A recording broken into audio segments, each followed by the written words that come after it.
Going on.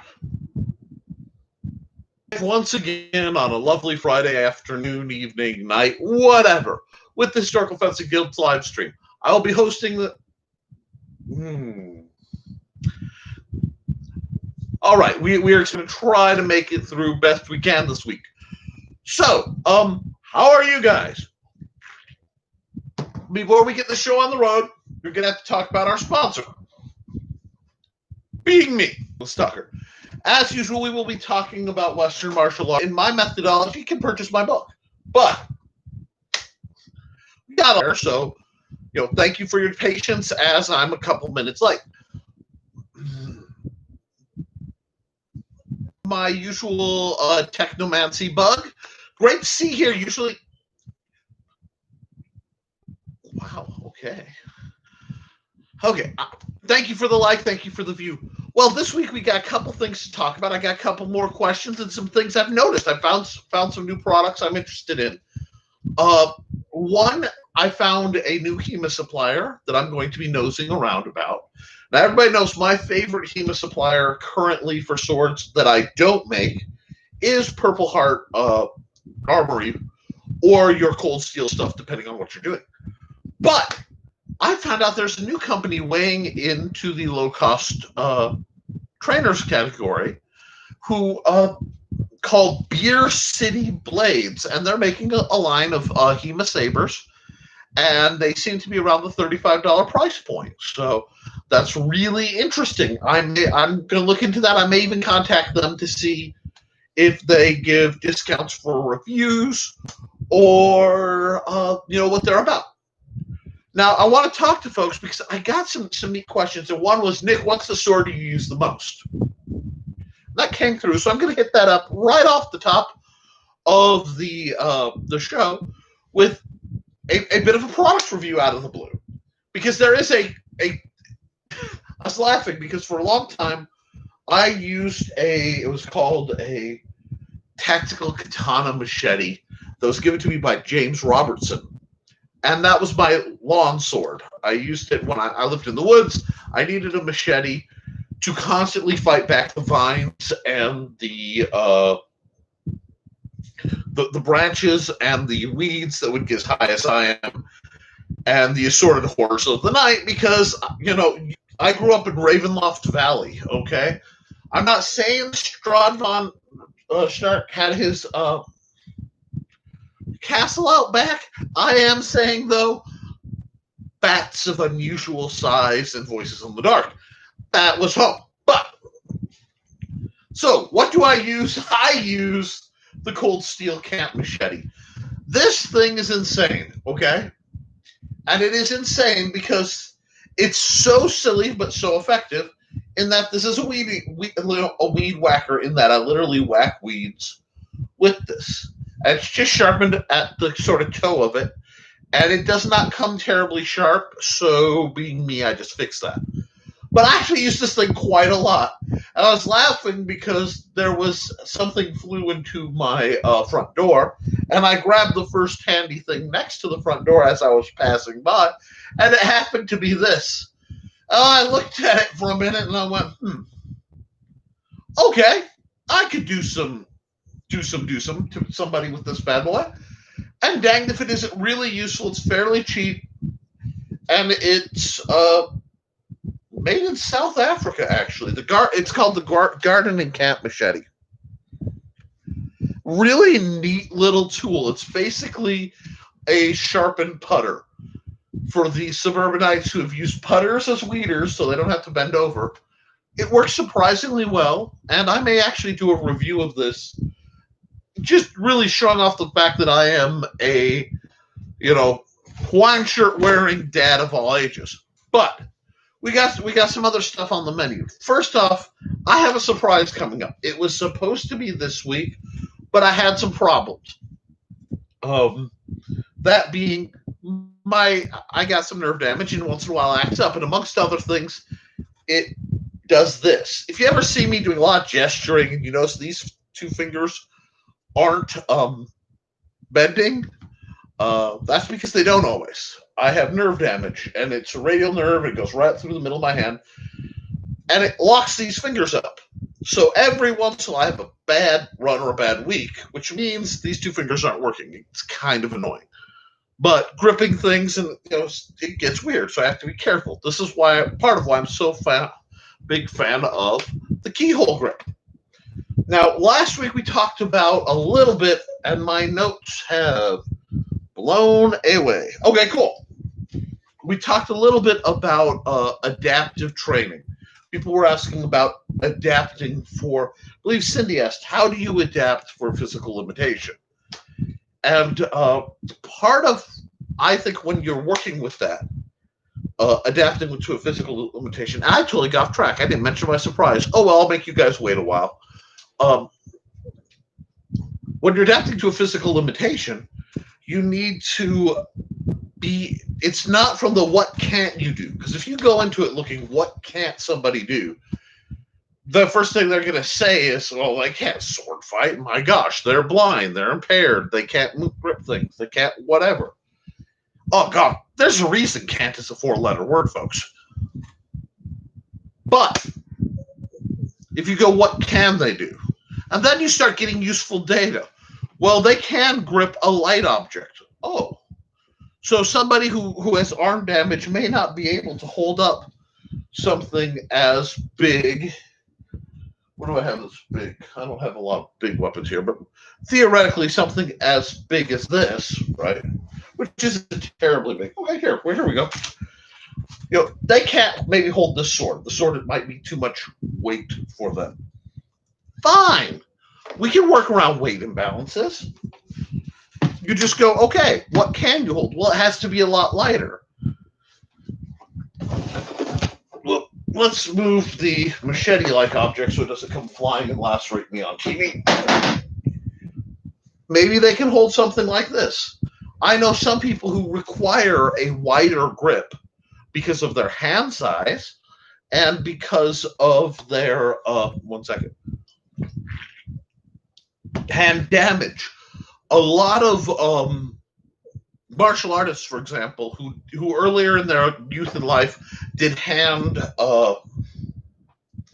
toughening, where they built up their knuckles, they calloused the skin for striking arts. So some of the kickboxing, some of the Wing Chun, if you're doing it a certain way, some of the traditional boxing, certainly bare knuckle stuff.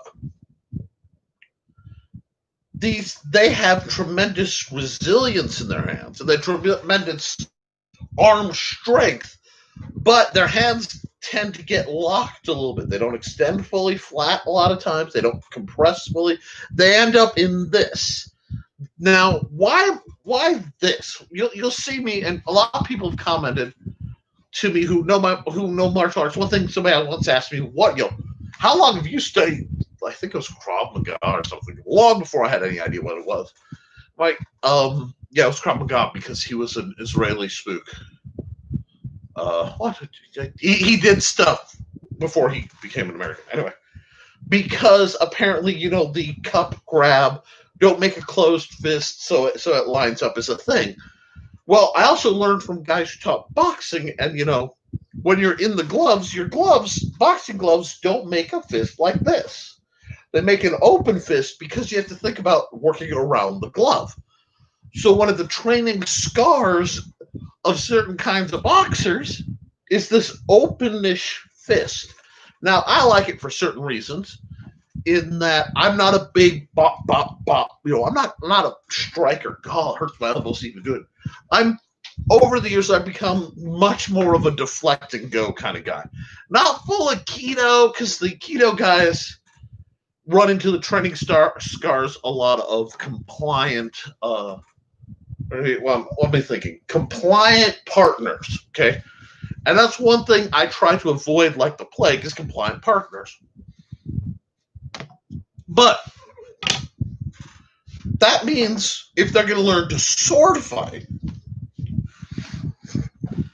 and you get a traditional fencing sword. Okay, here we go. Sorry. Just stabbed my black rubber bat. Okay. This is my fencing sword's hilt. This actually is one of the most comfortable hilt sizes for me. My custom foil, which is over there, I'm not going to go get, is a little more comfortable. But this is an off-the-shelf, this is actually a Zenware Armory hilt. But if you notice, it's very, very small. Okay? And if you look at how it fits my hand in a traditional fencery grip, this is first sideways, but whatever. This is first to maybe fifth. This has some fifth feel, depending on how I'm holding it. But this is a very narrow grip. Now, I run into a problem personally with most of the HDPE trainers where the grip is, by the necessity of the material, too thick. This is this is more comfortable than some. Now, I made this for my wife. This is my wife's training sword. I made her this for Christmas. I shot some videos of it. And she originally trained with rattan. So she's used to a very thick gauge of what you're grabbing. Nearly soda pop can. Boy, tight grips are less comfortable. Well, if you're a weaker hand, you may need a smaller weapon. You may need a lighter thing. And that's when we're going to calibrate to that.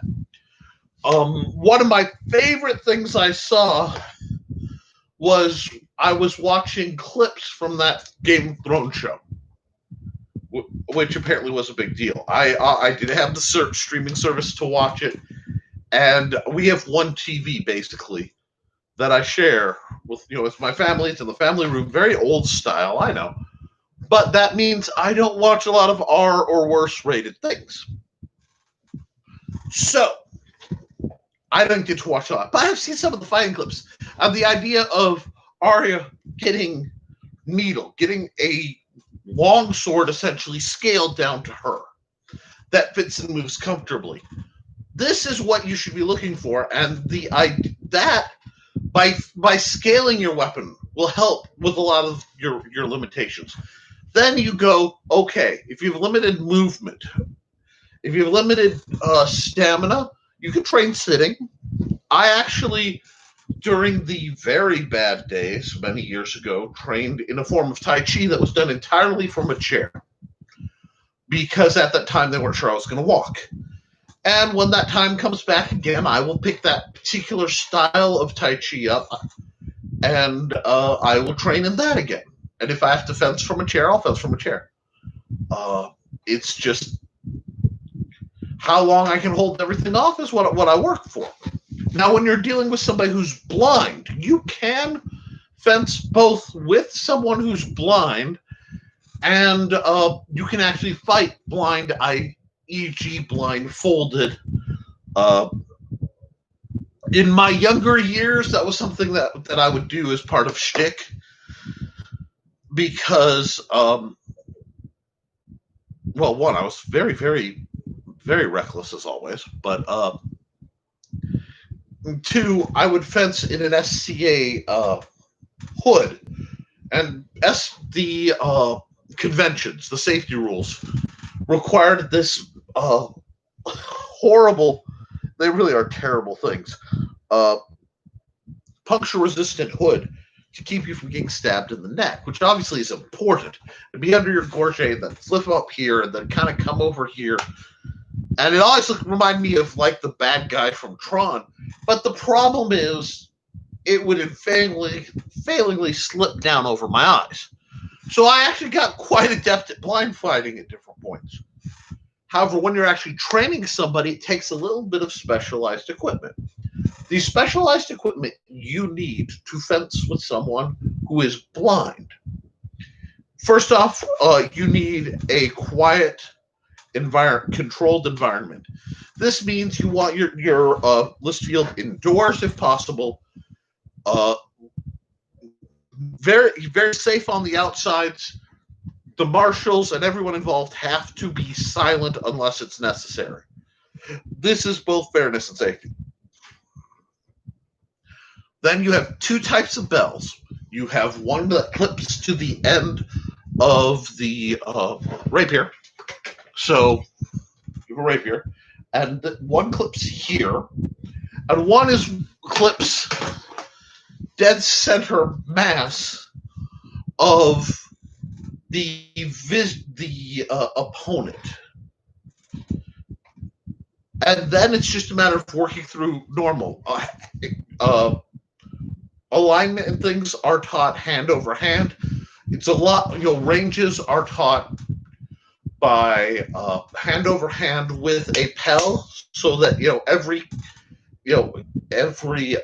contact can be felt. I recommend lighter swords for both parties. So this is a great way to game in the round with classical foil. And while you're doing that, you're training the student's ear to hear footsteps, motion on cloth ruffling alongside the bell, and encouraging them to use all their cues. It is doable. Now, everyone's not going to be perfect, and it is easier when you're working with somebody with limited vision. It's tremendously easier, even if you have to use a bell system, to offset that by the bells, and then whatever blurs they can visually track helps a lot. So you can do that. Limited mobility is what can their motions. So if they have limited reach, okay, they're just not going to be able to reach that. If their legs can move, you set up a system that works best for them. And it's not going to be perfect, and that's one thing. It won't even be fair. You set them up the best they can. And if they want it, anybody can learn. Now, will they win tourneys? Maybe, maybe not. That gets dependent on a lot of factors. But can they learn to be good enough to consider themselves at least skilled? Absolutely. I do recommend keeping it to a single weapon, or especially in the case of someone who's visually impaired, a shield's a wonderful thing, because I have found that they can use blocks like the people who are using a riot shield, where they can block and protect themselves because they don't need to see their opponent necessarily. Again, provided all is quiet. So it's doable. Oh my gosh, yes, Anciora. I've seen that man fence. The Duke from Anciora. Absolutely. I have known a couple one-legged martial artists who are devastating. That crutch gets going, it gets going fast, and they don't need it nearly as much because they work with it. Everything always boils down to how much you want it, okay?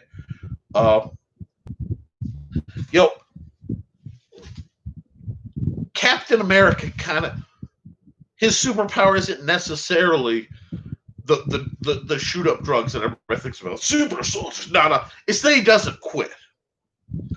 That he knows what he wants, what he believes, and he pursues it.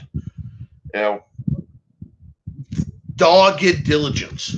And that's how you get good at anything. The difference between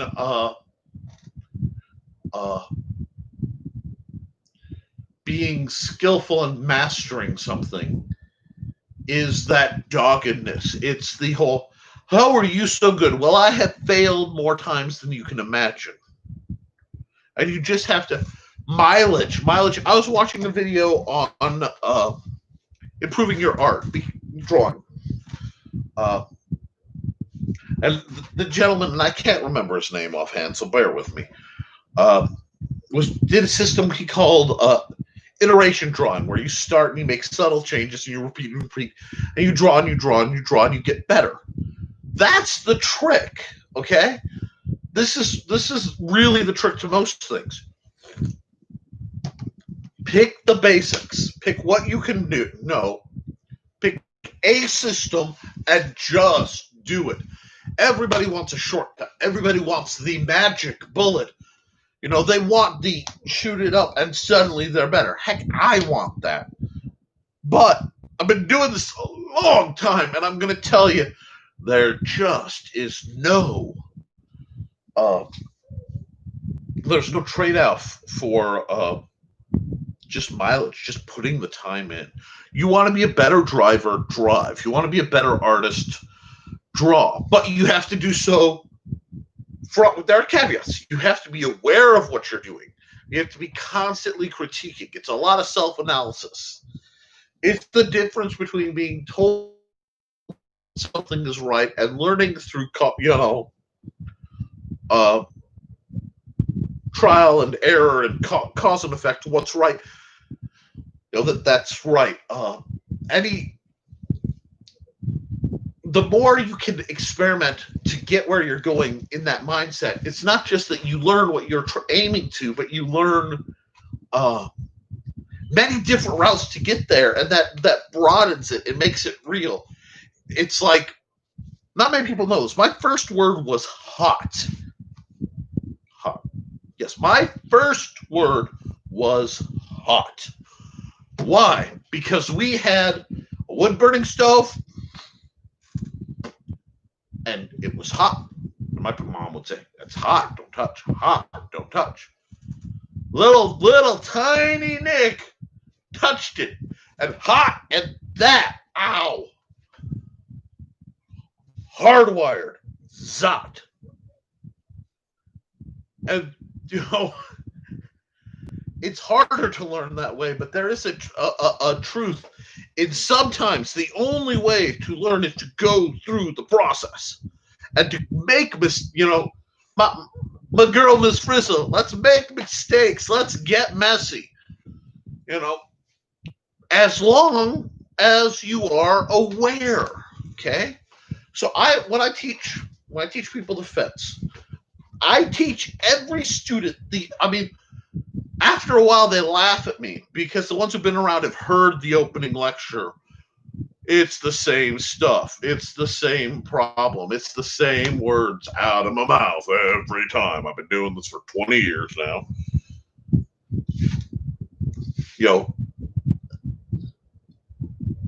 That's what's going to do it. And the thing that happens to people who have a physical limitation, in my experience, it makes or breaks them. What that means is either you are going to crumble because something is wrong with you, or you're going to use that to fuel being better. Now, the thing they don't tell you is sometimes it's a day-by-day thing.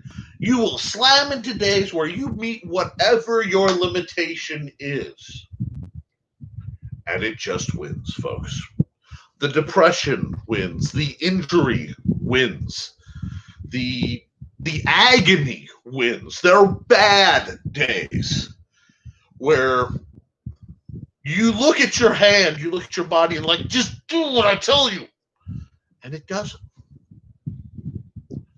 But you try anyway. And you come back the next day and you try.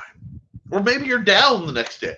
Maybe you're laying on the couch wrapped in heating pads and icing and stuff so full of ibuprofen you probably, you can put out a fire with the amount of inflammatories in your system. And you're just like, ugh. But the day comes where it's not that bad. So you get up and you do it again. The people who have a limitation, who fight that, develop that. That is a strength that is thrust upon us. And the development of it either makes us or breaks us. And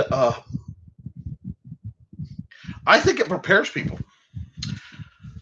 I have a long-standing theory, and I'm going to my mouse was walking just a little bit, and it was putting the cursor tracking across my video, driving me batch stuff crazy.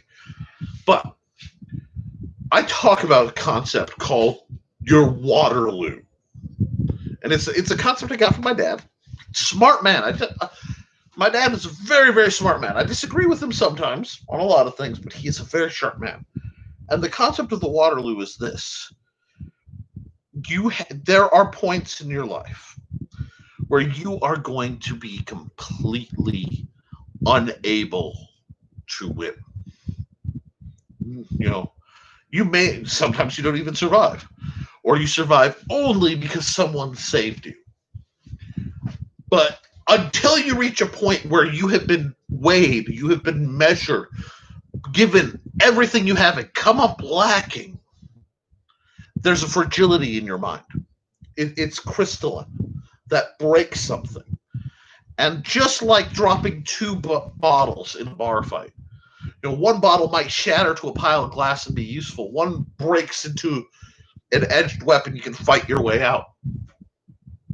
That's what your Waterloo does. I have trouble trusting people whose bottle's still in the air. But, wow, I'm really all over the place today. That's okay. That process, that understanding, and guys, thank you so much. I have 2 viewers, 2 likes. I'm happy as can be. I just want to thank you guys for that. That building it is about, okay, I can only stab this far. Then you practice stabbing that far, and you don't do anything else till somebody is in that range. You don't waste your energy on it, because you can't. There's no other possibilities. You only have this tool. There's I've known some people who I've gone camping with or whatever, and they're used to the right tool for the job. You know what I mean? They've got, well, you don't just use a fine-tooth jigsaw to cut this out. You use a, high-speed rotary drill bit, whatever, to do this, and you do that. And then something goes wrong and they don't have their tools. It's like, well, I need this to do this, and I need this to do that. And then you got the old farm guy who's like, I need my jackknife and some of that baling wire. I can get it to work. That mentality is what gets formed in somebody with a limitation, because they're not going for all those tools. But if you start looking and go, I wish I were that guy. If you get caught in that game, you'll never go anywhere. That's a disability. That's a real limitation. When you're like, I can't because I'm not tall, I'm not rich, I'm not this, I'm not that. That's not.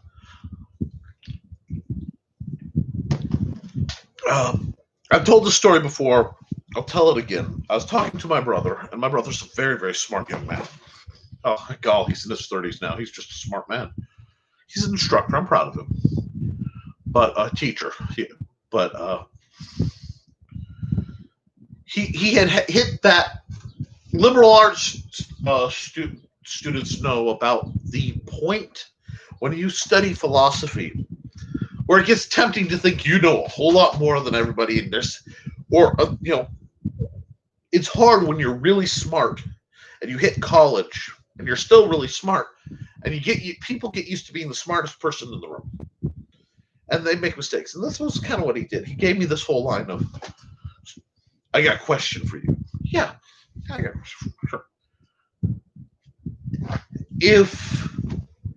If you had to give up everything you own, right? Every single worldly possession,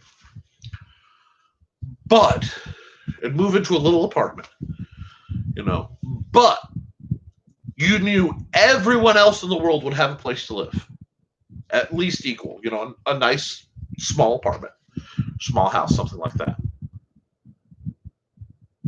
Would you do it? I'm like, yeah. But wait. You mean to tell me all your swords, all your equipment, all your physical possessions, everything you've acquired thus far, no hesitation, really? And I'm like, yeah, and I'll tell you why. 2 reasons. 1, I know what it's like to be without. And 2, I know the next morning I'd start walking around looking for who's throwing away a 3-foot-long stick, or where alongside the road I can find a 3-foot-long stick, because I hold many occupations. I am an author. I am an artist. I am a librarian. I've been everything from Chuck E. Cheese in the suit to substitute teacher to the back end of a McDonald's. If it's a cruddy job, I've probably done it one way or another, pro or semi-pro. I've been a chimney sweep, a lumberjack, you name it. to earn money unofficially and officially. I've done a lot of things. But at the end of the day, there aren't many titles I hold to myself. And one is Swordmaster. I teach people to sword fight. And I use that as a tool. As long as I can get my paws on a stick about this long, I can teach somebody to sword fight. The fact that I'm gimpy and I usually walk with one of these, well, that helps. Yes, gimpy is an offensive term. It's a horrible thing to say to somebody. But I take it as my own. It's sort of like when somebody calls me fat. It's like, dude, I am a fluffy, chunky monkey. Am I working on it? Absolutely. It's tied to the gimpiness. But I won't let that be something that can be used against me. And I don't think you should either. And that's part, that flexibility of, well, that won't work, what will, is something you find in people who have limitations, to people who have suffered, people who have endured and survived. And that is something, because I never do anything for just one reason. I'll let you guys know. If I think something's right, I'm doing it for multiple reasons. And one of these things that I try to teach is that level of mental flexibility. That it's very, whenever I do my video on improvised weapons, which I will do, I just refuse to do it on a day where I'm having too much leg or joint problems and I'm going through a bad arc. It is so good that smell can't be conveyed because, oh, and I forgot to grab it. I have enough Absorbing Junior on my hands and knees right now that I smell like a barrel of Vicks Vapo Rub. And I was actually going to talk about that. So I'm going to transition to that. Right now, something weird is happening. Some people are getting let loose of quarantine. Some people aren't. Some people should. Some people shouldn't. And that is a big, deep subject that I'm going to look at and go, oh, well, and not touch. But what I'm going to say this is, as people get more active, you're going to find that from the inactive, there's getting out of shape and building back up. And that is something I know something substantial about. It takes constant, slow effort. And boy, you're repeating yourself. It's almost like all these concepts are sort of interwoven. If you want to get back, you can't expect yourself to go from, I've been sitting in the house, binge watching Cold Check the Night Stalker and, eating whatever I have, to, I'm running. No, you got to ease up to it. And you have to let yourself. Because there are two mentalities that will completely stop your progress dead. There is Captain Gung-Ho. I've been out of it, but I'm going to go right into it. Dude's going to get hurt. And I know that guy. I'm waiting for Steve to come on, but the super, I am 6 feet tall and bulletproof. Yeah, no. If you go from a state of inaction to trying to jump straight to that, you're going to sprain, you're going to pull. It's just like the process. Before you fight, before you practice, you should do slow warm-ups, right? You let your body get loose, get used to what it needs to do. Then you do a bit of cool down. People don't like that. They don't want to. So you know what I end up at practices doing? I end up having to do warm-up before people arrive and cool down long after everybody's gone home. I've usually sat too long talking stiff. What are you doing? I'll go walk it out and stroll around in the dark like a lunatic, hobbling by the street light, looking like I'm about to do Exorcist 20 or something in my hat, but whatever. It is all very doable, but it takes that process. Now, the other person is, I can't. I got fat. I got hurt. I can't. Now you stop and you heal, and you do whatever you need to do to heal. Healing is an action, both physical healing and mental healing, okay? There are certain things that people don't want to talk about because we have some weird heroic crud shoved in our head. Macho BS. That's the whole, if you take damage, you need to recover. If you push, you will do more damage. That is physical and that is mental. And folks, there is nobody who's going through 2020 and not taking mental damage. There is nobody who is not suffering right now. And I'm not going to tell you, oh, this is, here's magic cures. I'm not going to do that because I'm not qualified to do that. I don't know. Wow, a male online. I was willing to say, I don't know. Sorry, I'm in a bit of a mood. But what I do know, and what I know, and it's important that I know this, is that you got to give yourself time. You didn't just swim to the depths of, oh my God, is the world actually ending with all the semi-humorous nihilism people throw at it? No, we had to work to get where we are. So,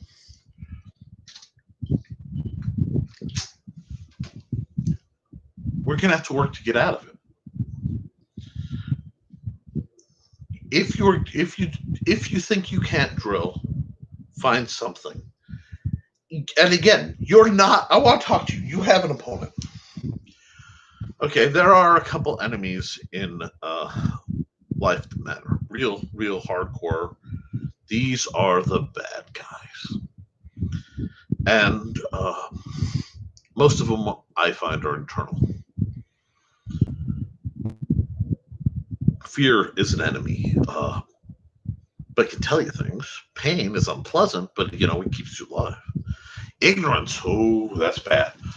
Ignorance of yourself, though, woo! You have to know your capabilities if you want to transcend them, and certainly if you want to understand them. And then you have to. We have gotten so caught up in systems of academic approach. I got an A in this. I'm an A+. I'm a genius. No. Do you understand something? If pass fail is far more real life. Do you get who you are, what you're about? Do you know why you think things? An unexamined life is a waste of time. You have to know what you're about, because you can't improve. Fencing wise, drill in front of a mirror. Record yourself. Try different tools when you're selecting that feel comfortable and are scaled to what you do. It's always about concentric circles. You've got to, people want to control the world, right? I would love to. Actually, I'd hate it. The responsibility would drive me nuts. But the idea of being able to say, this is how it is, I decree it. Can you control your own mood? Most people say, impossible! To an extent, but to an extent, no, it's not impossible at all. I talk melee tactics. In my book, I talk melee tactics. And I talk about one person versus many. And that is always my first line of understanding. You have to understand how you function against groups. And there are concentric rings of control, You control how far your arm extends. It's a bubble. How far your arm and whatever weapon is, that's another. It's a bubble. And you control that, and you build out to deal with threats and deal with what's going on. Because if you're not controlling this, you're lost. Well, that goes inside, okay? You got to control your body. That means doing things we don't like drinking, like actual hydration. Oh, not like, the other channel that's going on right now. It's about, eating, keeping your blood sugars, trying to stay in physical shape. And your physical shape is done by your mental. Like, where are you mentally? Obviously, that affects your body. Okay?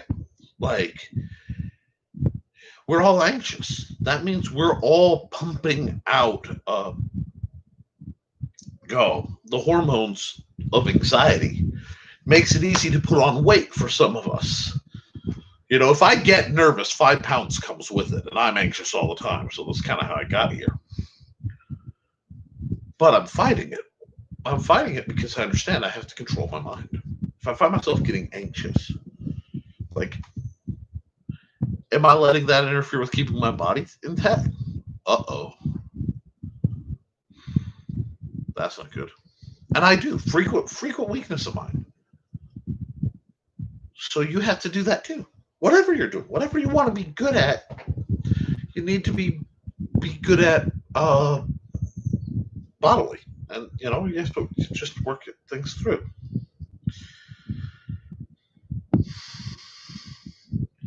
And how do you do that? Well, the first thing you have to do, it all comes down to breathing. It's like, what? But wait, I thought thoughts. No. You can't control. You have to regulate. You have to find a rhythm.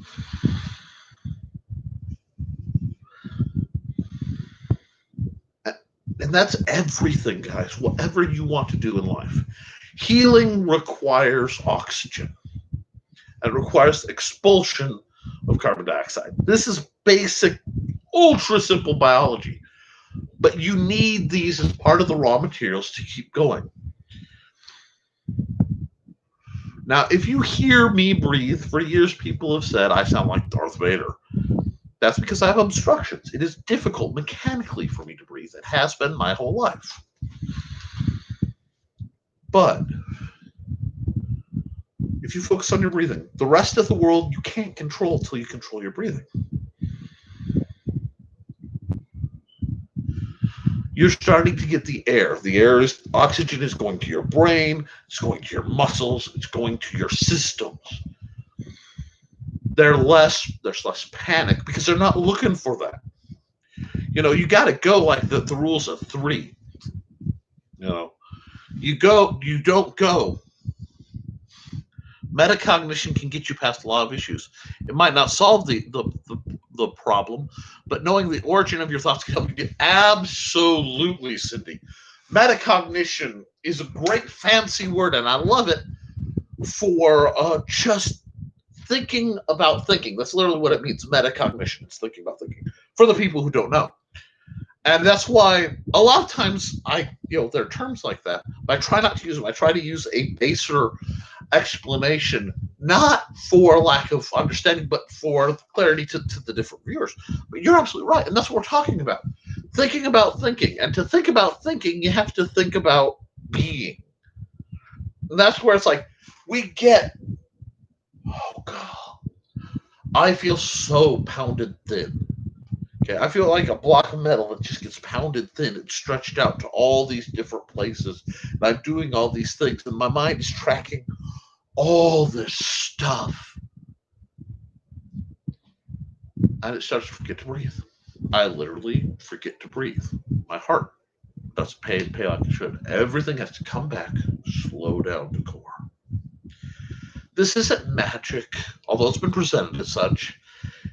There's some philosophy to it, but at the end, it's the mechanics of being a person.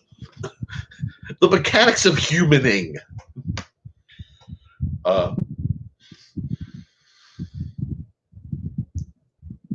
And we got to take care of that.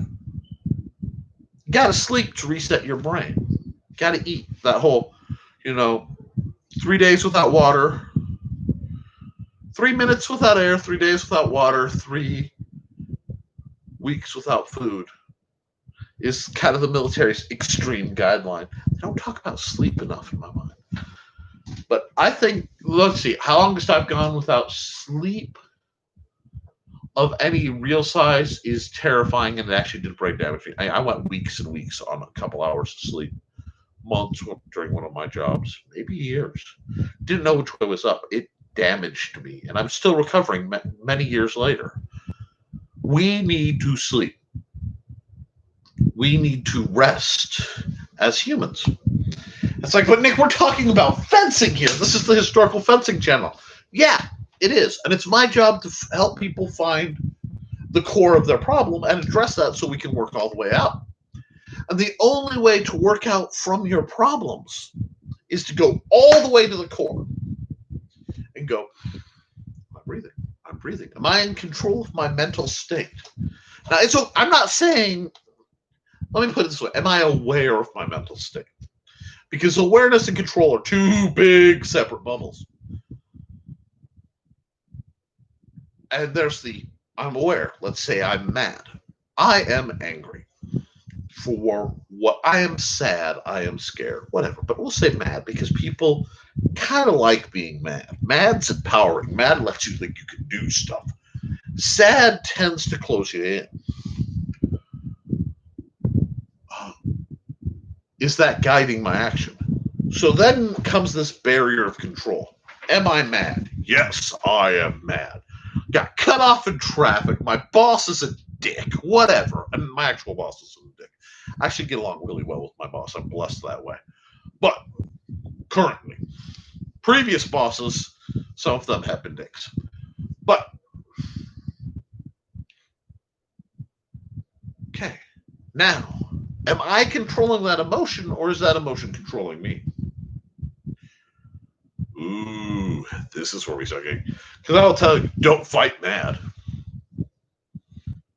Don't fight mad. I'm so good. Set that weapon down. Set your training tool down and walk away. And I have really cheesed. I've cheesed marshals. I've cheesed students, and I will never care. Don't fight mad. Take a minute, cool off, hydrate, come back. I won't hold taking a minute. I won't hold being mad against anybody if they're smart about it. But don't fight mad. And why? Why? Because if you fight mad, you do stupid things. Anger makes us stupid. It makes us act fast. But acting fast is not good for a small, relatively fluffy, soft, unarmored, unclawed creature. We survive because we have noggins. And, the ability to sweat so we can do this extended predation thing. But slowing down works better for every human. You just do it. You don't act mad. Now, if you're mad and you can control it, can it give you clarity? Sure. Hormones are great if you use them right. But first, you have to be aware. How many times has this happened to you? Are you alright? You seem mad. I'm not mad!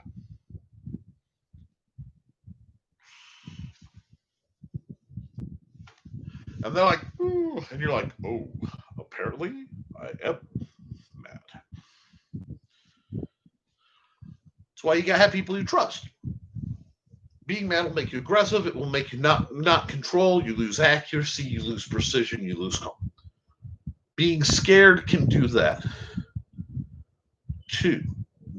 But I will caveat, in survival, there is a place mentally between scared and mad, sort of if they are on axes. And I don't know what you call that place, but it gets stuff done. I always tell people you can make somebody mad or you can make them scared, but never make them mad and scared. Because where these two intersect here, that's where bodies get dropped. But how do you know? Well, that goes back to that whole, as she said, metacognition, thinking about thinking. Meta emotion might be a good way to look at it. How am I feeling? Listening to yourself and then going, oh, okay. And that works for other things. I'm happy. Am I happy or am I manic? No, I'm genuinely happy. Cool. All right. Then you know what you do? You ride that. Why? Figure out why. Keep that going a little bit. Why am I feeling better? Hey, because something nice happened. Cool. What you want to do is be able to control volatility. And then from there, that you can move forward. Because if you know, hey, I was laughing at that goofy old cartoon. Fast forward. I'm feeling. And I'm going to tell you, there are days where I come here And I don't want to say I have to lie to you folks, because that's not quite true. But there are days, especially during this event, where I've come up and I've looked you guys in the eye like, how are you doing? And I'm smiling and I'm thinking, my God, you know, all these things are happening. But one, me isn't going to help. Not on this format. There's a time and a place for that. And catharsis is good. But then you go, okay, it's been bad. What am I going to do? And if you've paid attention when you're happy, you can go, this actually makes me happy. And I'm not just talking about over-caffeination or, addictive substances that trick us into happiness. I'm talking about events and situations that are duplicatable that actually make you happy. Obviously, love and support of family, the connections that brings, wonderful. Simple things. For me, just about any exposure to like natural water, swimming, wading.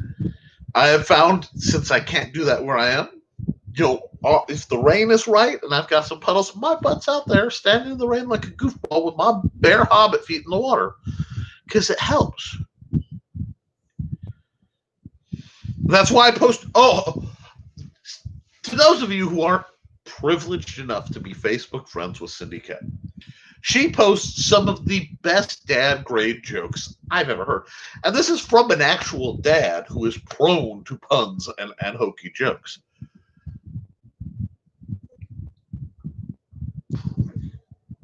It's a great way to feel better, and it's a great example. It's a great example of the kind of methodology I do. I'm a firm believer, if I don't feel good, I'm going to go out there, I'm going to try to make someone else feel better. Because that might make me feel better. But even if it doesn't, if it makes them feel better, I've done some good. And, I said that to friends, and they turned around and said, well, Nick, you're always going out trying to make people feel better. Ergo, that's how you deal. Now, I know we've gone way off the topic of sword fighting, which I don't think is a bad thing, because I think this is necessary for what we're doing. But I do have a bit of news, and I promised, because there was a bit of a surprise. You may have noticed I started a couple minutes late this week. Because I had some technical difficulties. But I was also working on something, parallel. I have acquired a laptop. Now, why does that matter to you? Excuse me. The laptop has a webcam. And YouTube Studio only likes to let me live stream from a PC format right now. I don't know why. It may just be one of those beautiful things where tech hates me. But theoretically, using my laptop, I should, knock on something, vaguely would, be able to live stream from a different location than the lovely blue tarp of doom in the office with the ceiling fan. Which means I may be able to get set up at one of my workshop areas that have been kind of neglected and do more live demonstrations of armoring, crafting, hopefully a little farther so I can show some sword fighting goodness, if that's something you guys are interested in. So by all means, if you're not watching right now, comment if that's something you dig. And if you are watching, comment anyway, because that's always welcome. But I want people to realize that I want opportunities, because people are like, how do you make these? And I tell people it's simple, and they go, really, Nick? So I guess I'm going to have to prove to you I can do it. I'm also thinking of doing some armoring, because there's been a lot of talk on making homemade plastrons. I just have to go by what materials I have. That would be snazzy. Okay. So hopefully by next week, I will be doing that. And since we're coming to the hour break, I'm going to take a second to remind folks, my book, The Simple Sword, is available through Amazon. I keep it as cheap as Amazon will let me. So if you have Kindle Unlimited, it should still be available for free to read through Kindle Unlimited. If not, we'll talk because my sales are kind of dripping. But this is a great service. It is plain English, and materials are dealt with simple graphics. This is all designed to be as user-friendly, get you in and going as possible. I also have a Patreon, which people like the lovely Cindy Cat and the amazing Steve Gusto. Anyways, Steve has been one of my supporters from day one, pretty much, as soon as I got my Patreon up. And I am eternally grateful to both you guys because you're why I can hoard money away to do things like replace my computer when it fries or buy new trainers to review. And I do have some trainers coming up I really want to get my sticky hop hands on to review. So thank you. And folks, please thank them when you see them. Cindy, please put your link to your stuff. Cindy's an author and she does amazing things. So if I want to give her a chance to share her stuff, because that's always playing it forward anyway. One second. But hopefully next week we'll do that. I'm also going to give the rumblings. There may not be a live stream. I haven't decided. August 28th. August 28th happens to be my birthday. And it's that weekend, and I may be taking that off. I won't be working it. I may not do a live stream. I haven't decided, because I may do a live stream, because frankly, I love doing this with you guys, and it is supposed to be something I love doing. So we'll see. I'll take your opinion into things. Let me know. But so I'm hoping to do some more work. I'll have more projects. This has been a bit of a dicey week for some family issues. And just take care of each other, guys. It's getting rough out there.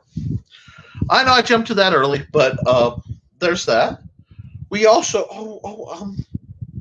I want to show you guys something.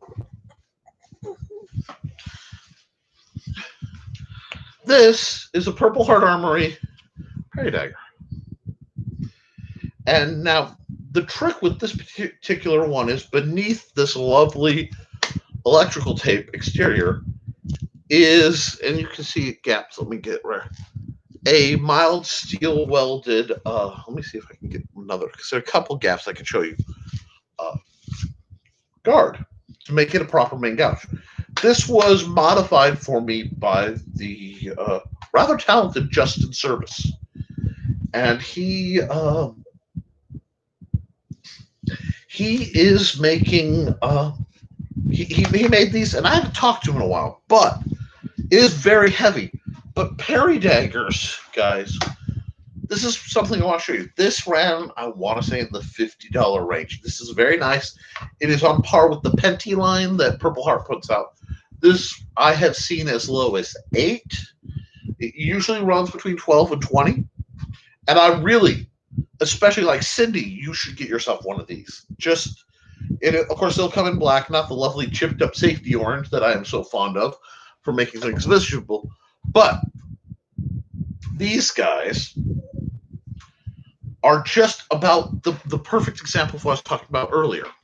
If you use this is very, very heavy. This is solid steel. And while the blade and guard are HDP, the cross piece and all this is steel. So this weighs probably 1.5 pounds, 2 pounds. It does make for lightning fast parries because all the weight's in the middle. And I could punch parry for days, just about anything synthetic. But it weighs a lot. Now let me ask you this. If I hand this to you and say, here's a weapon, you can use that. You go, this is heavy. And I go, okay, this weighs a few ounces. Hand this to you. Here, you can even hold it. I hand this to you and you're pointing it at my face. Yay. Does that make this less of a weapon? Does it make you less of a swordsman? Absolutely not. There's an attitude of elitism because of equipment. Do not let that affect you. Please. Whatever you can use. If you literally are drilling with an antenna, a collapsible, like off an old TV antenna, you are a drilling swords person, okay? You are practicing, if you're studying my stuff, a Western martial art. There you go. You are practicing a system that was compiled from different systems and developed in the United States of America right around the millennial line. That's something, folks. Don't let people be like, oh, you need a blah blah blah. No. It's when I was growing up, shoes were the thing. Have dowel rod, can travel. You know what? If I have access to space, and if I ought a minimum $20 would be nice. There's a part of me. How cheap could I outfit a training facility? I might consider that a challenge. Give me the parameters. And I'll see if I can talk it out just to prove to you guys how easy. I just need to know how many students I'm working with, and what the facility is. And I can show you how cheap it can be done. Because remember, guys, sorry, necessary caffeination. Yes, it's an addiction, but I'm at least cognizant of it. This little trainer is 25 cents and can be made with simple tools. So you may have to spend $1 at the Dollar Tree for a hacksaw, and maybe $1 for glue. There was a Sharpie used at one point. You can see where I marked a cut, but the physical materials in this are about 20 some odd cents to make something that looks. If you look at this, there's no doubt this is a very crude, admittedly crude. Mind you, my 8-year-old son made the parts for this particular one. I think he was 6 at the time. This is obviously a little sword trainer. It can be done. Never, ever, ever, ever, ever let finances interfere with the pursuit of your dreams. If you want to draw and be an artist, draw. I can recommend free apps. There are lots of free apps. You don't need the best tools. And there's this mythos that the tools make the man. This is what fuels Snap-on trucks. Now, expensive tools can be better in expensive hands. That's fine. But you can't compare. The only opponent that matters in this sort of thing, the only measure that truly matters, is the you that is sitting on the couch not doing it. The multiverse you, who is like, I want to draw, oh well, I'll sit on the couch. If you have an old-fashioned pencil and the back of a cereal box, you can learn to draw. If you want to train to fight, you get this. You drill with this, okay? While you're drilling with this and you're watching the videos that some goofball puts up free. And go to my very first video. My very first video was set up for a friend who couldn't come to practices anymore. So I can just show you the points. I just need a little more room than I have right now with my setup. Learn it, okay? And while you're learning it, you're taking the time to get better equipment and build up. That's why I'm not still training with these. I'm not still training with little dowel rods. I can. Heck, my buddy Jason and I trained that boy for years with a set of half-inch dowel rods that we put really crude guards on just to get him started, because that's all he could afford. That's all I had to train him with. Bad old days of the Republic, so to speak. You can do it. But the world is also changing. It isn't like where you have to go and say, hi, this is a couple $100 trainer, steel rapier. Ooh. I think this is right on around 110. I think we can even get lower. I have to look. This is through Zen Warrior Armory. But that being said, I don't have $100. Fine.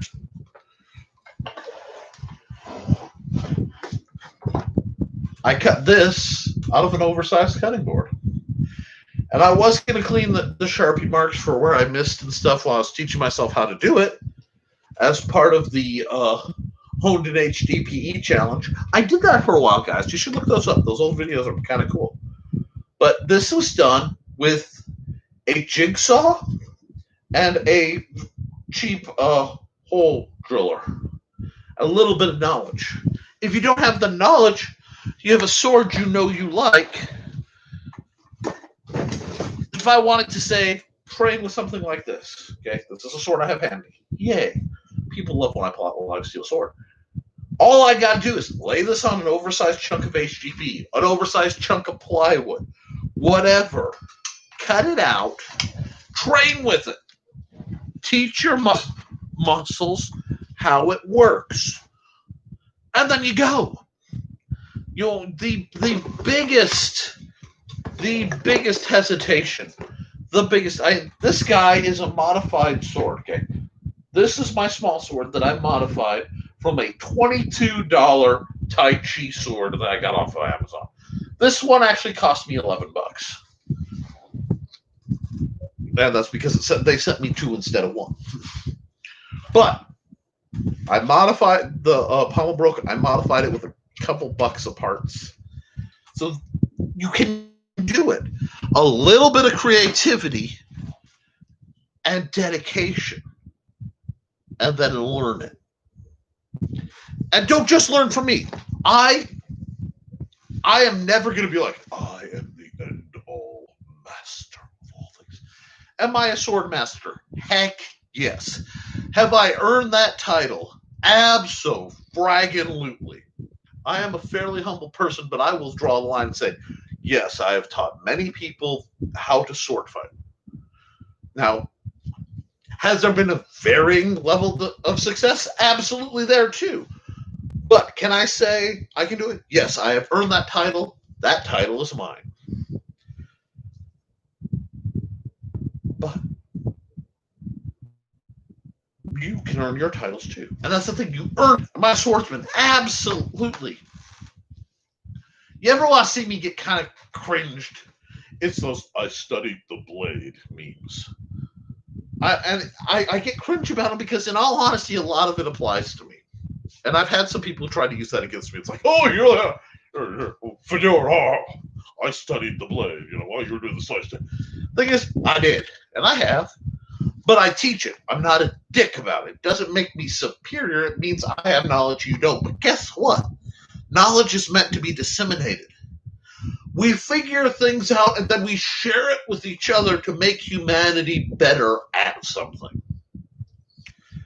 And I don't do things for just one reason. So if I'm not doing, why this? Why sword fight? Why knife fight? Why train this as someone who would be a pacifist if the world were able to allow it? I am a failed pacifist. Why would I spend so much time training in weapons as a failed pacifist? Because saying it that way implies I would rather be a pacifist. Because I would love to go the rest of my life and never hurt another person. Go the rest of my life and never be hurt. Why then do I teach weapon-based martial arts? Because it's a tool.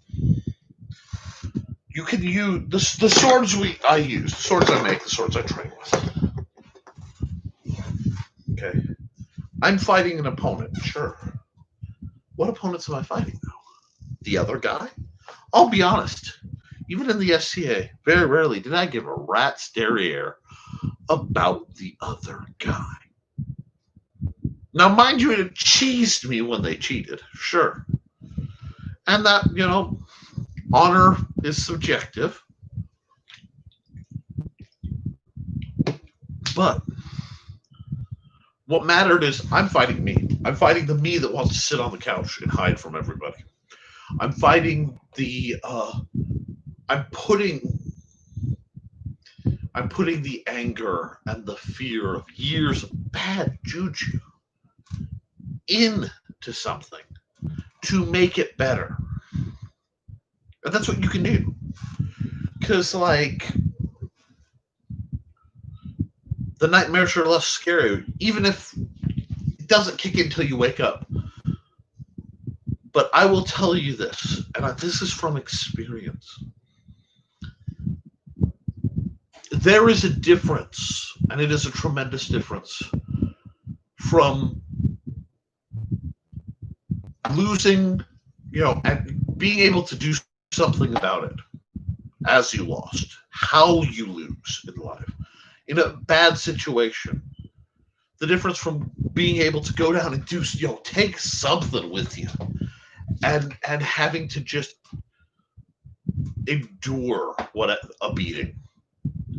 A lot of people have not, through in what I consider a blessing, have never had a physical conflict, where they cite physical conflicts that are so old and were of such mild severity that they don't grasp the actual mature versions of it. And there is a difference between, a schoolyard, tussle, and a school actual fight. And there's a whole difference between a fight and a beating. And, like, getting jumped is on top of that is an entirely different kind of experience. Having 5 or 6 guys just come out of nowhere and whoop you senseless. And I mean that literally. It changes you. And when you go through that, and you go through anything where you have lost so bad like that, there's anger that people don't get. And there's fear and there's shame. And it takes a chunk of the power. And I believe through my own experience that training in martial arts, especially, the way I teach the sword, it gives the power back while maintaining the soul. It's very easy to seek that rage powered styles. The whole Cobra Kai thing. Show no mercy, destroy them. No. Then you become at the absolute best. You become them. They're just another monster running around. That is the whole, like, werewolves came and tore me up. Okay, well, I'm I got bit. I'm gonna turn into a werewolf, or I'm not going to. But instead of it being a forced transition, it's a transition by choice. Saying, yes, I'm going to become one of them, to beat them. And maybe you beat the individual, but you become them. You've replaced and surmounted them. And that's not what I want. I want people to get their strength back and their power back from abusers, from life. Because sometimes, just through no fault of your own, you just lose everything. And you can't, what are you going to do? Be mad at the tornado? Rage? I'll find you, tornado. I will beat the wind, And there are people out there. I know them. I've met them. They're shaking their fist and roaring, I will kill the wind. It's like, that's preposterous. And logically, from a logical standpoint, absolutely preposterous. But from an emotional standpoint, few things are as simple a biological of equation as it hurt me, so I want to hurt it. And when it spreads to all of them, because that one did it, it's the whole, one bee stings you, you fear the swarm. Okay, well, one bee stings you, and you fear all the swarm, and all the wasps, and all the bumbles. Okay, this little, we'll say yellow jacket. We'll take something that is insidious. A yellow jacket stings you as a kid. You're scared of bees. One, you've mislabeled it. Scared of bees. I'm scared of all the bees. I'm scared of all that little yellow jacket. I'm scared. And then you see one of those little bugs that has yellow, black, those little flies that have black and yellow stripes. They're like, look at me, I'm a bee. It's like, no, you're not. They scare you. You hate them all. So you start hating all the bugs. That one, that's inaccurate in that they didn't all do stuff to you. And two, one, expenditure of energy.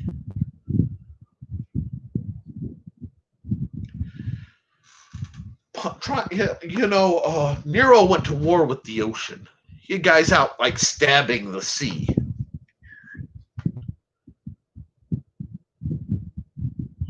Not only is it insane, but it burns energy. I'd rather have people use their energy to do something creative, to do something to build up. So that's why the sword, as I teach it, is a healing tool. And yes, I do teach the practical side. And as students are ready and necessary, I teach defense and how it interacts with the lessons, because I won't teach something impractical.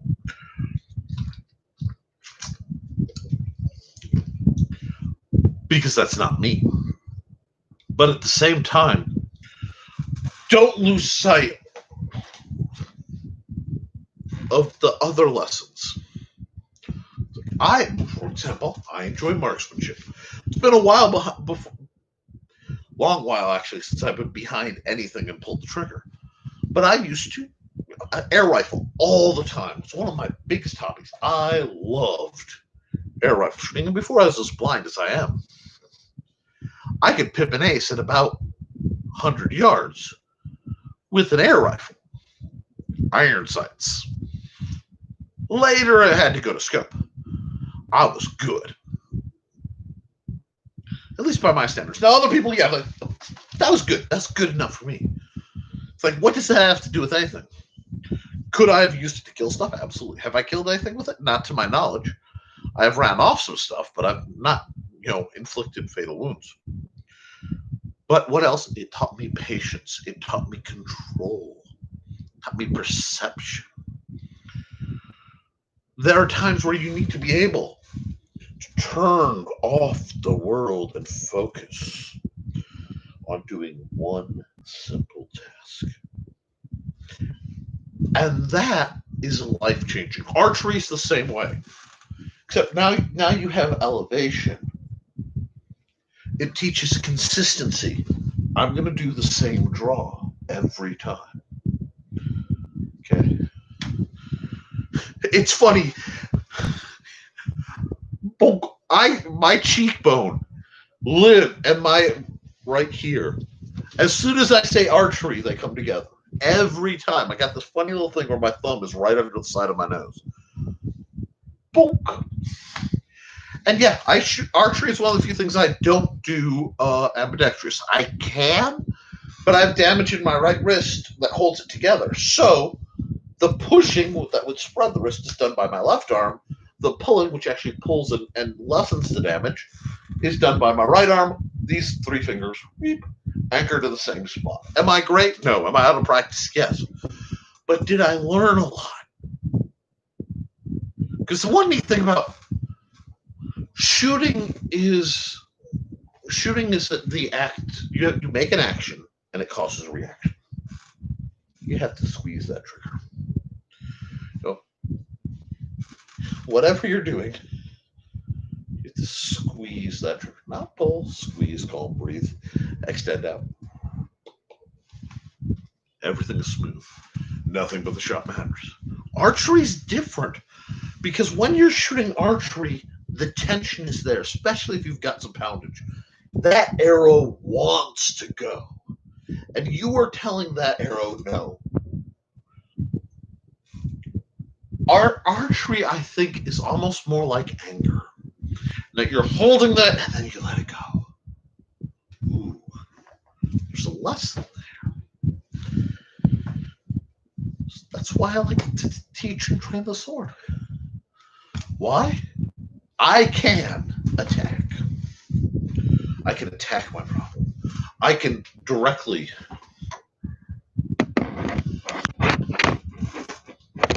oppose my problem. There we go. Meet force with force. I can deflect my problem. That is versatility. It is a different mental exercise. And you have to do that because your mind takes everything in and it processes it equally. Like the back of your mind, fiction is real, reality is real, education is real. It's all just, it's input and then it's filed. The back of your mind is a tired library clerk. Okay? Info comes in, it gets filed. Back of the mind, I need to know something. Maybe it finds it, maybe it doesn't. Depends how tired the clerk is. What you feed that's important, but it's getting more than what you think. There are notes in everything you read. Observations, if you're paying attention. And if you're not, you don't get that added information. So when you're fighting, you're not doing that. When you're fighting, even when you're sparring, it's go time. Vast majority of the time is I am applying myself. I'm thinking, if you are defending yourself, this is application and adjustment, not dying, But when you're sparring and when you're drilling, you're thinking, you're engaging. Does that work? No, it didn't. Okay, what am I going to do? What will work better? This is where you get Doug Marcaida, guy I like a lot, talks about it. It's a discussion, It's not sparring and drilling. Once you learn the basics and it's like you get the mobility. It's what are you saying? I how dedicated to your point. Are you whiffling? Are you severe? Are you committing? Are you over committing? This fluidity, it creeps to other parts of your mind. And when you start to learn that you can deflect or not engage, I can refuse the blade. Somebody can be like, I'm going to do this. Like, if I can step back and say, I'm out of their range. I don't need to waste my energy. Where's that going to manifest? How about social media? No. You don't get the guy who's like, you were wrong, but I'm going to cut to prove you. And you can be like, oh, I'm going to block it. Yeah. You can go, I see your point, but nope. You know what I mean? Or you can just be like, your opinion can't affect me. Just keep swinging in the wind. I don't need to deal with you. I'm not going to deal with you. That seems valid. And that's what I'm about. That's what this is about. There needs to be, and I plan to try to do this formally, and it's just going to start creeping out more, the philosophy of training, the philosophy of combat, the philosophy of why we do what we do. And the intent can be as important as the outcome.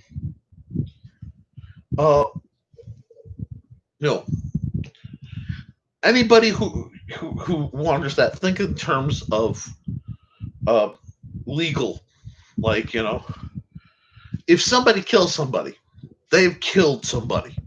They may not be a murderer, but they've killed somebody. It's like, well, what's the intent? I am mad at them. I hate them. I want them dead. Make dead. Murder. Well, I wasn't trying to kill him. I was just being stupid. That might be manslaughter. You still killed somebody, but you weren't trying to. You just weren't responsible for your actions. Well, why'd you try? Well, you see, officer, he was trying to kill me and my family, so I killed him first. Oh, well, then it's justifiable suit. Righteous shoot, weird term. But it's a self-defense. The intent can be as important as the action. And it will temper how you pursue it. So if you go and you do something, you need to know why. And that gets all the way back to the metacognition, which seems to be one of the major threads this week. Wasn't really planning to be a talk on that, but I think it warrants. And I get into some of this in the simple sword. I'll probably get into some of it in the strong sword. I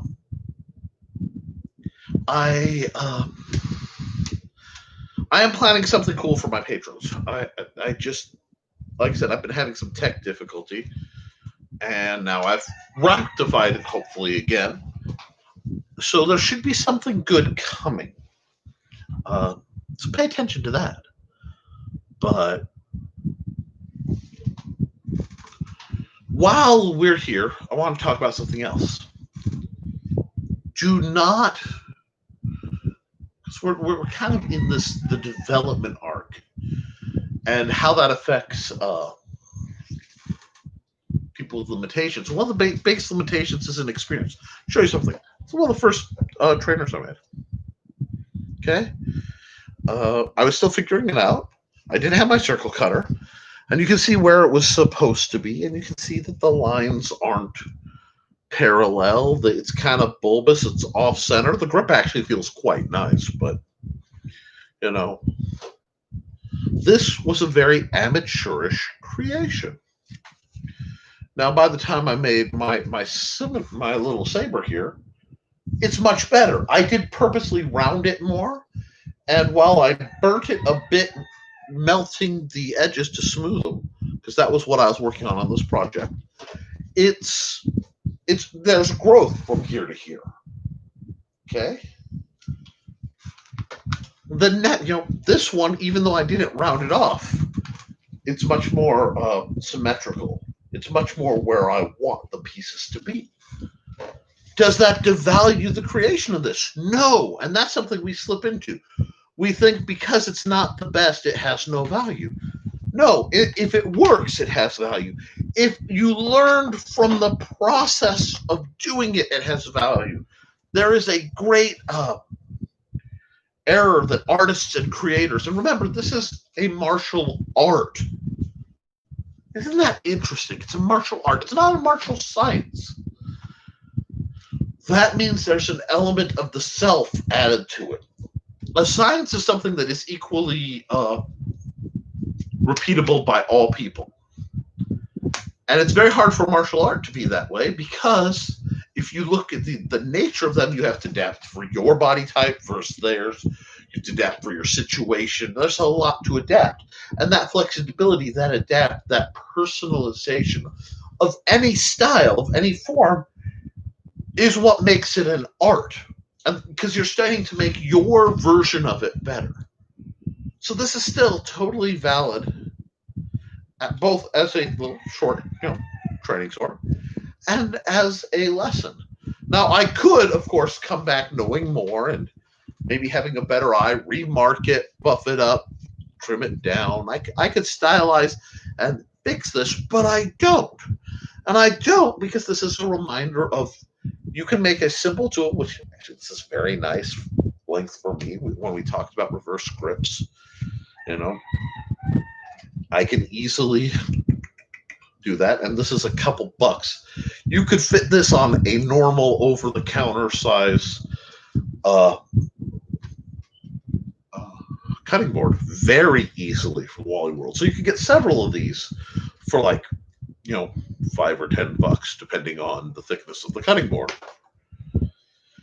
My point being, don't berate yourself for not being perfect. Don't berate yourself for mistakes, because sometimes you make a mistake or it's not what you intended. Like this guy. This guy is full of errors in my mind. You see the ding? I made a mistake and I actually had to buff it out. The length is funky. The angle is funky. But then I started fiddling with it. I'm like, you know what? As a reverse grip kind of trainer, This feels really good. And dang, if that little bump doesn't let people register that, oh, wow, you did get that draw cut on me much better than I thought. Okay? It's a valid tool, and I learned from it. And I learned that this is a good length. And what you don't know, well, a lot of people don't know, is I tend on my knife trainers to leave an inch or two off the front. Why? Because if I grab a knife, it's not going to be the length of this. It's going to be a little longer. That's penetration. That's giving me an integrated fail-safe. And this is, oddly enough, when I may make a steel version of one of these just because I kind of like the grip. It's solid. I could cook with this, but I can also reverse grip, do all sorts of no kind of shady things. And as much as I dislike a reverse grip, there are times where knowing it is handy, especially if you're going from a scout carry, so small back sideways, toward the dominant hand. You're there, you're good to go. This also is rather intimidating because people go like, oh, that screams you know what you're doing, to people who don't. And if I have my guy here, I'm going to take a much more loose, very open stance because that's what this is. I don't want to necessarily look. If I'm going for a cooking knife, I'm brandishing it to mess somebody up. I don't want to show. And I always want to think in terms of for self-defense, the legal defense afterwards is always in the back. Because while a lot of people say it's better to be judged by 12 than carried by 6, I want to make sure everything that comes to the judging the 12 is in my favor. So I don't want to act offensive in a situation. Part of it is conservation of energy, part of it is avoidance of trouble, and part of it is simply at the end of the day, if I have to poke a knife at somebody to stop them from, I'm in my house doing dishes or whatever, bang, nearest thing's the knife, what's up? I don't want to be like, officer, well, what you do? I pulled out my custom. Hello, comrade, I pull out custom knife. He come in my house, I take his life. No, I want to be. I was scared because it's the truth. If somebody breaks into my house, I'm going to be scared. I took what was available. Get your knife. What'd you do? He came at me. It was so fast. I just go it. McStabity death, Well, then, clearly stand your ground, etc. But if it were to go to trial, I want to be able to look honestly like, no, part of the reason I'm rather fond of my new knife. My old knife, which I loved, was black, and it had a black blade, and it was, it was something else. This is a goofy glow-in-the-dark blade with little gears on it. And I am a pronounced tinker. I fiddle with things. I make little gizmos sometimes. This fits my meanness, I'm going to tell you a secret. I'm going to admit it on live YouTube. I am not cool. No. Now, some people might rush to you're a cool guy. And no. Bear with me. I am not aloof. Most of the cool guys. My voice is modulated. My dress is fitted. I am cool, contained. That's not me. I laugh too loud. I tend to cry too loud. I emote. I care. We live in a world where I don't give up. I don't care. Because that's empowering. If you don't care, you have all the power. But my thing is, I do. I care. I want people to be happy. I want people to be healthy. I want people to just be excellent to each other. No. I care. That is not cool. Groovy. Now, groovy, I can be groovy for days because I do believe there are rhythms in this world. And when you can find them, get in it, everything makes sense. Being groovy is having achieved the groove, which one is in pursuit of. And yes, I do believe that exists. Like that rhythm when you get out of the car, get in your car, you're going to work. Hey, my alarm clock went off. I got up before my alarm clock. Cool. Ate my, brushed my teeth. Coffee. Remember to set my coffee. Cool. Get my breakfast all packed. Cool. I got a song going in my head. You get in the car. It starts on the first try. Those of us who've driven old cars know that can be nice. There's no snow. Cool. Look behind me, back out. Nobody behind me. Cool. Driving. Go. Light turns green. Oh, cool. You hit that magic one where you're just like, I don't even need to slow down. Used to be 8:27 in Michigan City. It was a little earlier than that. There was a gap in the evening in front of South Haven where all the lights supported were all timed, where if you hit that gap and you're doing 25 miles an hour, 27, sorry, you never hit a red light. You just, everything opened up. That is the groove. I pursue the groove because that's you where you're supposed to be doing what you're supposed to do, and everything feels right. And sometimes when you're all over the place and nothing's making sense, you gotta stop. We'll go all the way back to breathing because the groove is a rhythm-based concept. Your heart is rhythm, but controlling your heart is a little hard. Controlling your breathing.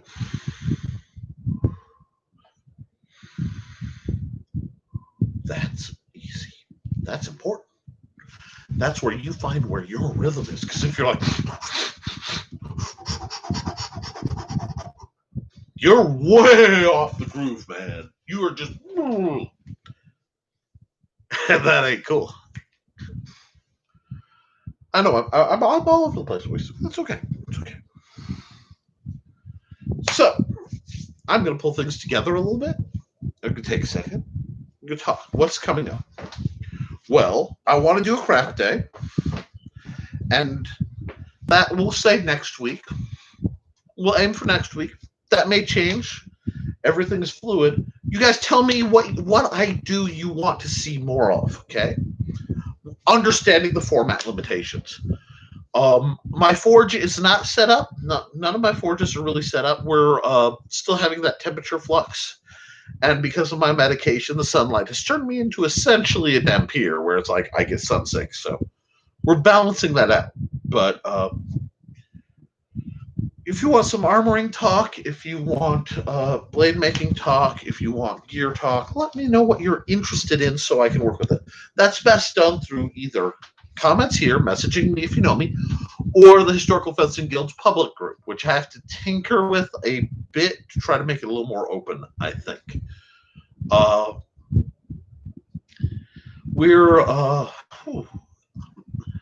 I'm going to give folks a little bit of time. If there's any questions, any comments you want to throw my way, let me know. Because if not, I may just call it a bit early tonight. It seems like it's been a very quiet sort of thing, which is fine.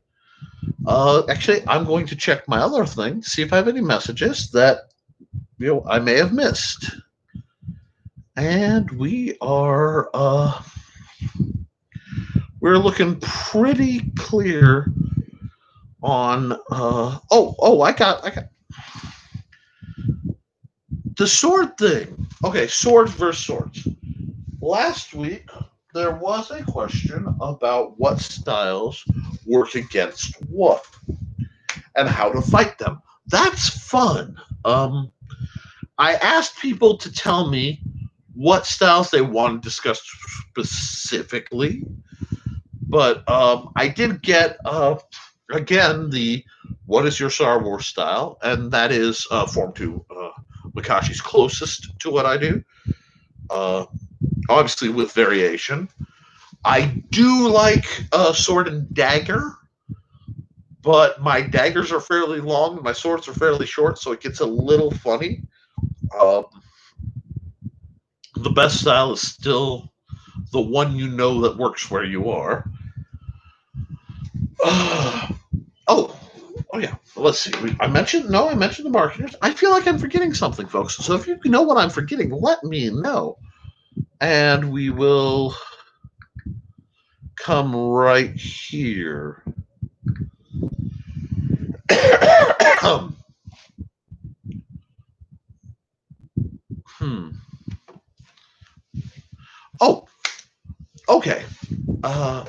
What else do I think we could do? Well, I think I get your question.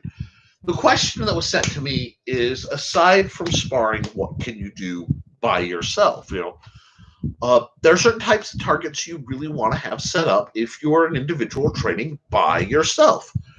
The first set of target is what's called a Pell. This is a large, sturdy thing you can beat the tar out of. Now, understanding that the process of training with a Pell, which is a hard target, relatively, it can be destructive both to the Pell and to whatever you're hitting it with. So you have to make sure that your gear lines up with what you're doing. A favored design of Pell on the relative cheap, if you're at all crafty, is you go down to Home Depot, you get yourself about a 5-foot chunk of 4x4, a rope of as thick a gauge as you can comfortably afford. I'm trying to think how much you need. We'll say 10 foot, it might be shorter. Some roofing nails, big flat heads, and long enough to go through your rope. A 5-gallon bucket and some quickcrete. What you do, mix up your quick concrete, set your board in. You want your board, and you can do this before or after. Maybe easier to do before you concrete it. But at your strike zone, nail a rope, coil it all the way around, nail it on top, coil it down slowly, or nail it on the bottom because you build on yourself. Wrapping it tightly and periodically nailing up the board, preferably away from the side you're going to be striking. Build that up and sink that into concrete in the 5-gallon bucket. That will give you a relatively inexpensive heavy-duty Pell that you can then smack with things that will be less destructive on the things and more tolerant of it.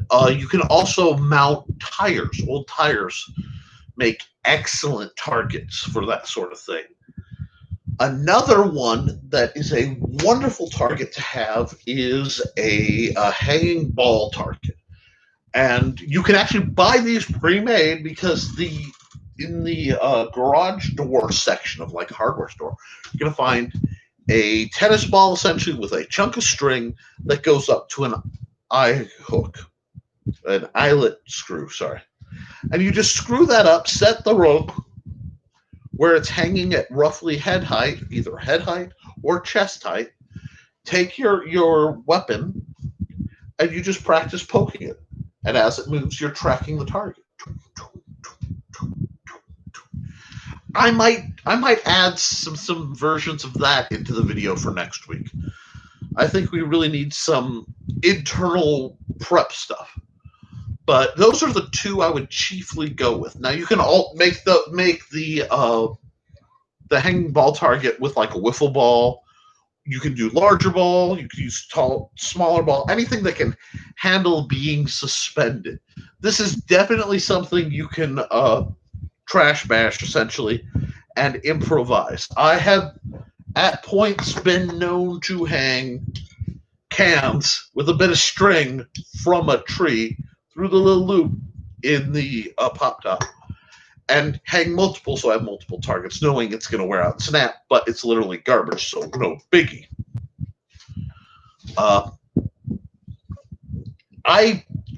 As I showed him, I think my cane video, I drill a lot on a heavy bag that was actually in the house when we moved in. I have a lighter heavy bag from the garage that I used to have hung up. It was a child's heavy bag. It gives me a smaller target to work with. There's also a type of... Oh, yes, that's the video I was going to make. There's a type of wall target for foil fencing especially. That's basically a type of pillow that's got lines you attach to the wall. And a wonderful company that does artisanal foils and rapiers, Benjamin Arms, makes beautiful swords. They also make these pillows, but they charge like $80 for them.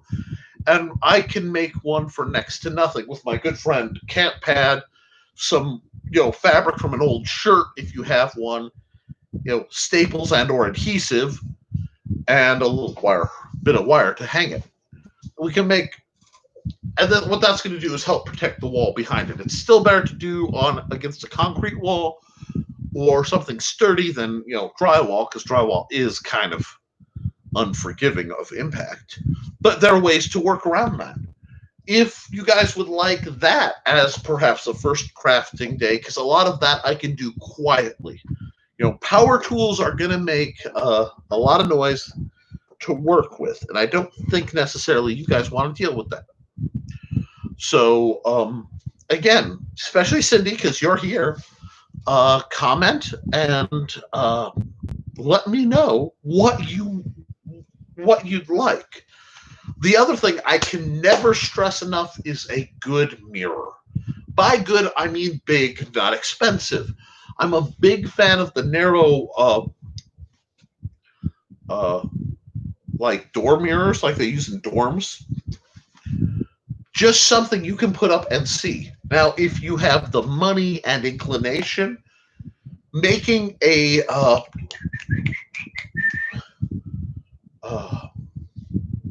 not acrylic. I lost the word. It's going to come to me anyway. But a clear plastic plexiglass. Ah, there it is. Plexiglass shield to go over that wherever it's mounted is going to protect.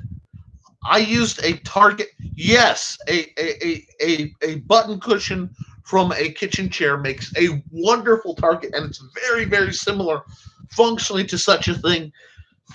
Goodwill is our friend, folks. Remember, HDPE doesn't need to come from new cutting boards, okay?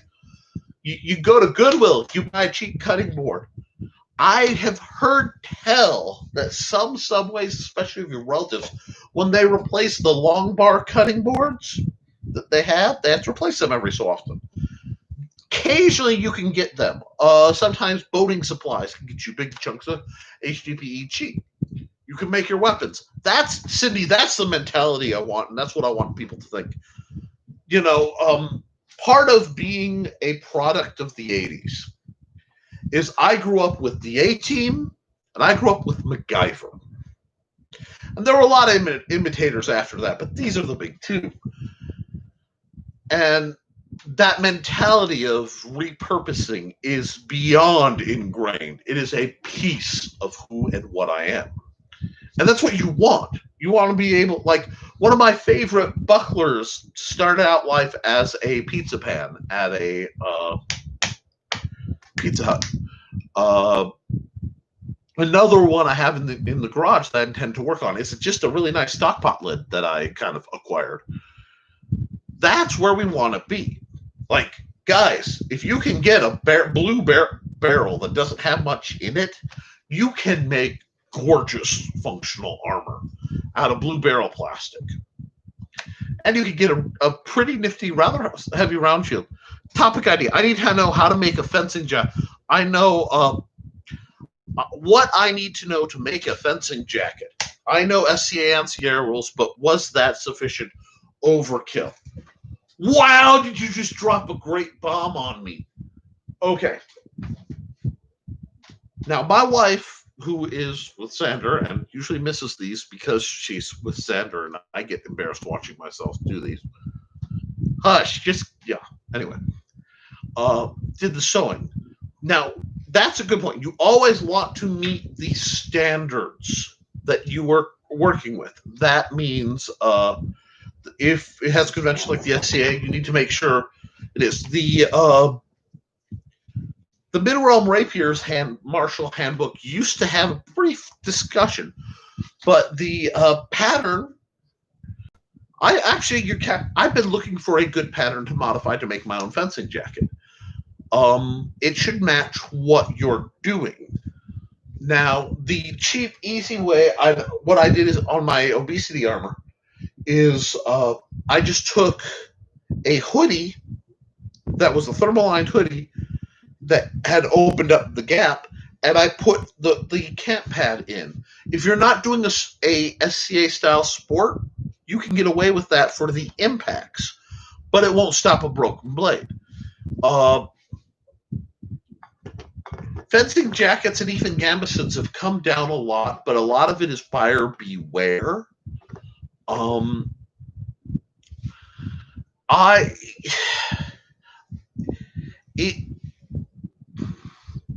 me put it this way.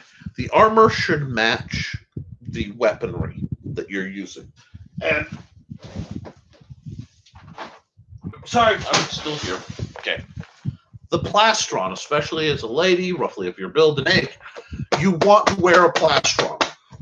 These are relatively inexpensive. They are much cheaper to make as a simple pattern can be cut out of these. Strapping can be done, or you just attach it to a vest. Maybe I'll do a whole, one of the things that's been requested is a really in-depth kind of armoring session.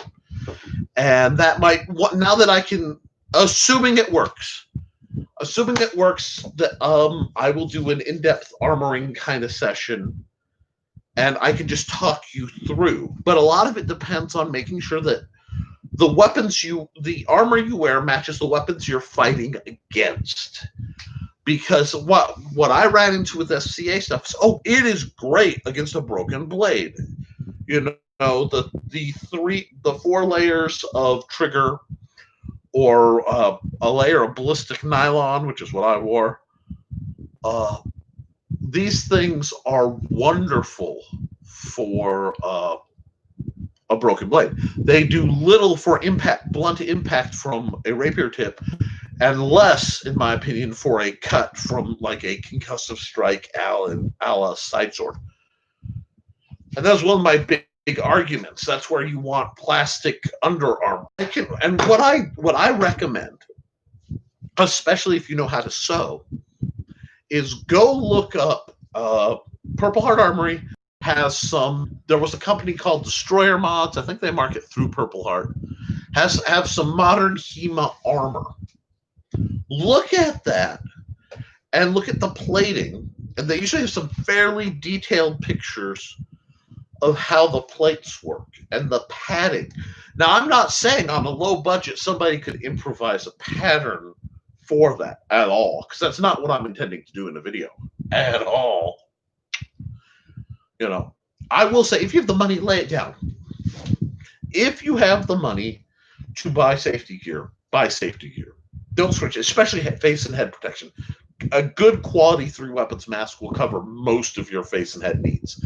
Now, an overshroud, especially if you're doing more HEMA things, probably a good idea. But that's one I don't really like homemade. Now, gorget you can do, but again, I am from an era where there were no merchants. Like, you just couldn't, except for high-end SCA kind of very expensive leather crafters and things. Now there are an assortment of merchants who can provide you with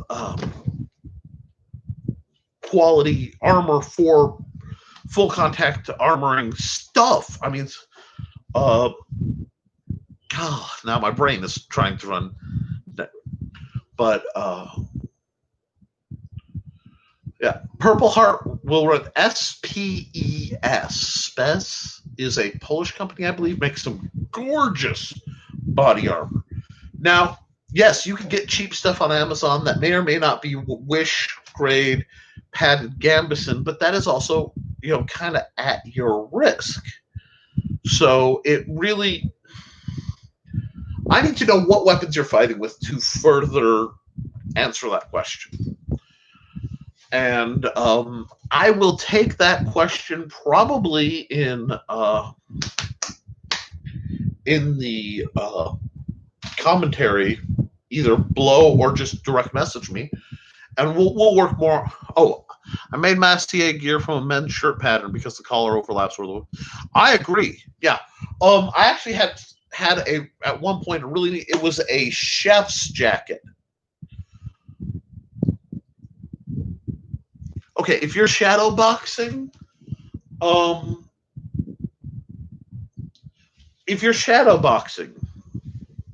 I would, if you know you're going SCA, match the SCA. Like, if you know where you're going after whatever you're doing, match that. If not, if you don't know what group you're playing with, at bare minimum, get yourself a plastron. Okay. Because fabric will tug a little bit, but fabric in a jacket will. Moving with the plastron is going to be the biggest change. Gorget, if you're planning to do that, also. But for a lot of fighting, we've actually did. Like, one of my best fighting jackets was a black Carhartt winter coat, and obviously I only use it in the winter. But it took the sting out of most hits. If I have a plastron, hard over the joints where I can, it works surprisingly well.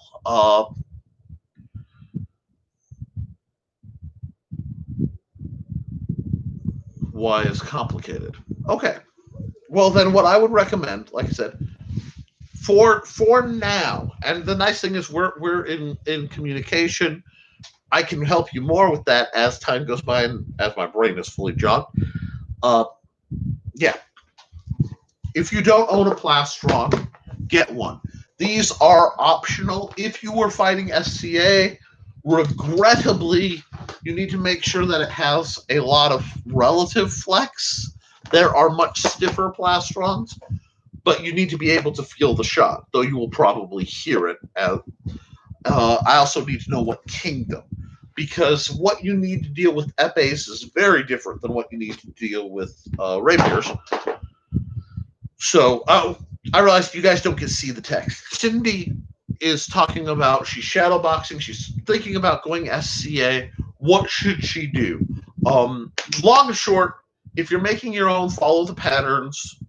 If you're buying, Zen Warrior actually is really good about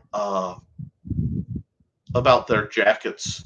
Destroyer Mods makes good jackets. Specs makes great jacket spez. I could do a whole merchant, supply list when I have the links set up. But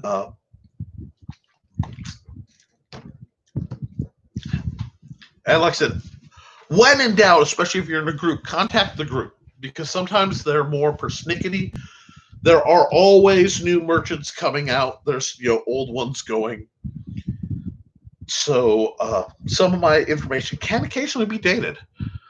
But hit me up after. You give me more information, and I will be able to give you a better response. Make sure you match the conventions of the group you're playing in. And if you're not, I might just release the page that shows roughly the conventions we usually use. That's my Historical Fencing Guilds group conventions. And what you're doing.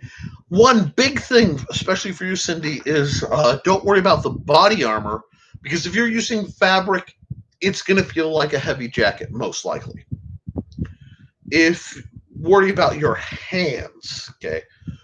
So what I mean is, if you're going HEMA, really consider investing at least in some hockey gloves.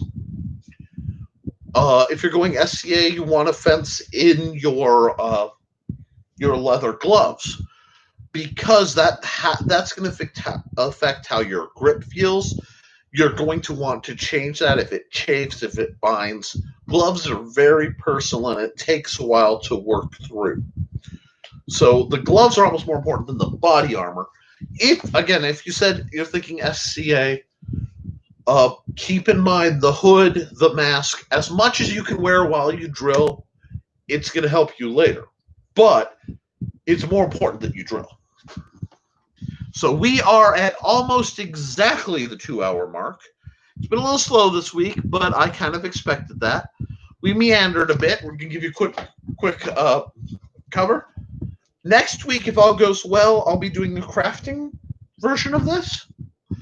I may, sometime between now and then, do a sort of impromptu where I'm just going to hop on live to make sure it works, and that I have reception down there, and that everything's hunky-dory, because if not, I want to be able to adapt. My apologies if this week was a little disjointed.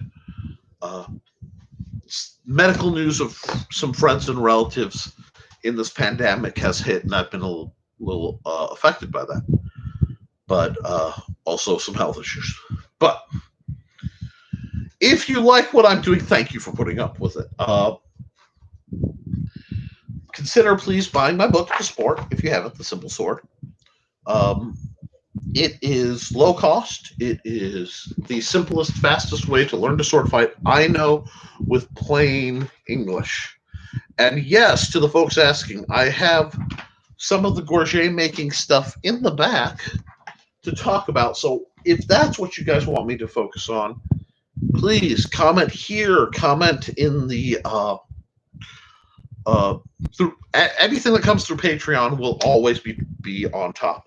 I am working on some documentation that will go to Patreon first, assuming I can reconstruct it. If not, I may have to rewrite it from scratch, which, guys, that happens in the computer age. Things get scrambled. If you wish to support, as I said, I do have a Patreon. And it will, every cent. As you can see, I work on a shoestring kind of budget, so every penny really actually does a lot. And when people want me to review larger ticket items, it really does take a big hit out of my coffers to do it. But that's what people ask for, and I'm getting some rumblings about some of the shields out there. That center boss, I'm getting some rumblings about, and some of the training weapons.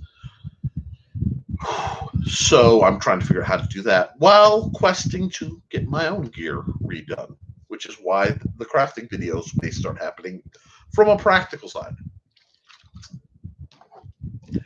Till then, drill. If you don't know how to drill, go to the very first video I posted. Be kind to yourself and others. Wear your mask. And as always, support your local swordmaster.